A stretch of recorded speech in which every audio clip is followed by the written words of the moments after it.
Science doctor পঢ়িব হ'লে আমি বায়'লজি থাকিবই লাগিব। সেইখিনি বাছনি কৰোঁতে হয়তো আমি IS বিষয়া হ'বলৈ কি কৰিব লাগিব, ডক্টৰ হ'বলৈ কি কৰিব লাগিব, বা আমি এডভকেট হ'বলৈ কি কৰিব লাগিব, সেইখিনি আমাৰ ছাবজেক্টবোৰ বাছনি কৰোঁতে আমাৰ অভিভাৱকসকলৰ মূল হাত থাকিব লাগিব। আৰু সেই মূল হাতটো ক'ৰ পৰা আহিব আপোনালোকে নিজেই জানিব লাগিব। কোনটো ছাবজেক্টত কি লৈ পঢ়ুৱালে কেনেকৈ আগবাঢ়ি যাব পাৰি।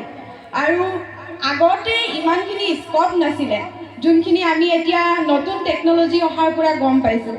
যেনেদৰে আজিকালি আমি বাস্তুশাস্ত্ৰ অধ্যয়ন কৰিব শিকোঁ, হয়তো GIS আহিছে, GPS আহিছে, বহুতখিনি নতুন নতুন কথা আমাৰ মাজত আহি পৰিছে আৰু সেইখিনি আমি জানিব লাগিব।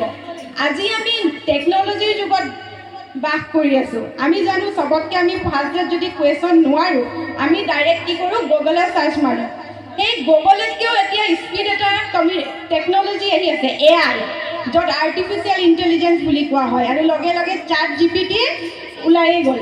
তো আমি 1 ছেকেণ্ডত আমি 24,000 ভাগ কৰিলে যোনটো সময় লাগে, সেইটোত আমি এটা কুৱেশ্যনৰ এনচাৰ পাই আছোঁ। কিমান ফাষ্টেজ হৈ আছে।